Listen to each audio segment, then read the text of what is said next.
Ma olen juba terve päeva rääkinud väga huvitavate inimestega, aga üks üllatav pakkumine tehti mulle veel. Tulla autoga sõitma ja tavaliselt ma selliseid pakkumisi muidugi vastu ei võta, aga see pidi olema mingi isemoodi auto. Ma lähen vaatan, mis värk siin on. Tere! Tervist! Kus ma nüüd olen sattunud? Mina on Taavi. Mina on Enn, sa sattusid Elmo kaugjuhitavasse autosse. Kaugjuhitavasse autosse tähendab, et siin ei ole ju rooli taga praegu mitte kedagi. Täpselt nii. Juht asub... Me jääme siia istuma või? Me jääme siia istuma, kaugjuht, kes istub meil seal teises ruumis, võtab kohe juhtimise üle ja teeb meil sõitu.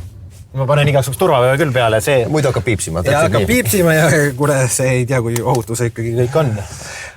Nii et oled valmis? Ja olen valmis. Nii et turvajuht, kui oled valmis, siis palun tee meil sõitu. Mitte turvajuht, vaid kaugjuht, vabandust. Hakkab sõitma. Ja rool käib ringi. Oota, aga see on küll imelik.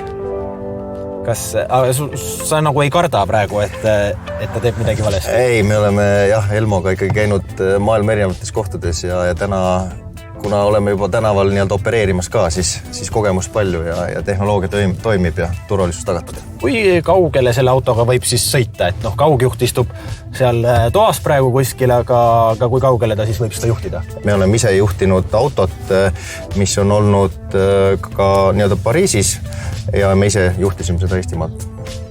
Nii kaugelt? Täpselt nii. Aga ma piilun natukene ka siin, et rool käib ringi, mis pedaalid teevad? Pedaalid ei tee vist midagi siin? Ikka. Kõike, mida kaugjuht otsustab, kas ta siis pidurdab, paneb gaasi, kas ta vajutab suunda, kas ta vajutab signaali, et kõik kontroll on tema käes ja nii-öelda kaugpuldis. Ja ta on kaugpuldis, aga ikkagi inimene praegu, et see ei ole nüüd isesõitev auto? Jah, siin on nagu suur vahe, et meie ei ole arendanud isesõitvat autot, me oleme arendanud kaugjuhitav auto. Kus seda võiks kasutada, ma ei tea, või kasutatakse täna juba? Kasutatakse. Elmo on selles mõttes maailmas esimene, kes on toonud kaugjuhitavad autod autojagamisse. See siis tähendab, et mina tahan minna autoga sõitma näiteks, mis ma siis teen? Sisuliselt vajutad äpis ühe nupuga, et sa soovid autot rentida, valid asukoha ja meie siis toimetame sinu ukse ette auto ja astud sisse. See on täitsa pöörane, et ma ei pea ise hakkama otsima seda linna pealt, nii nagu mõne teise rendiautoga. Täpselt. Kas see auto ikka jõuab õigesti kohale? Et ma juhuslikult nägin Tartu maanteel ükskord oli suur ummik ja ummik oli sellepärast, et üks selline auto seisis ohutuled peal.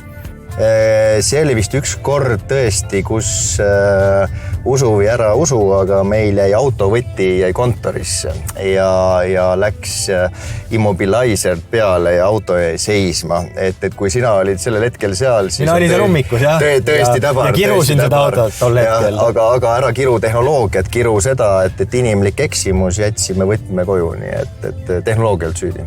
Aga kas ei ole oht, et... see on kaugelt juhidav, keegi võtab selle üle. Mõni häkker muugib see autosse sisse ja viib mu hoopis teise kohta, kuhu ma tahaksin. Naljatades võime öelda, et lihtsam on autot... Inimesed on nii väga üllatunud nägudega, kui nad näevad praegu, mis siin toimub. Et lihtsam on nii-öelda autot varastada tänaval.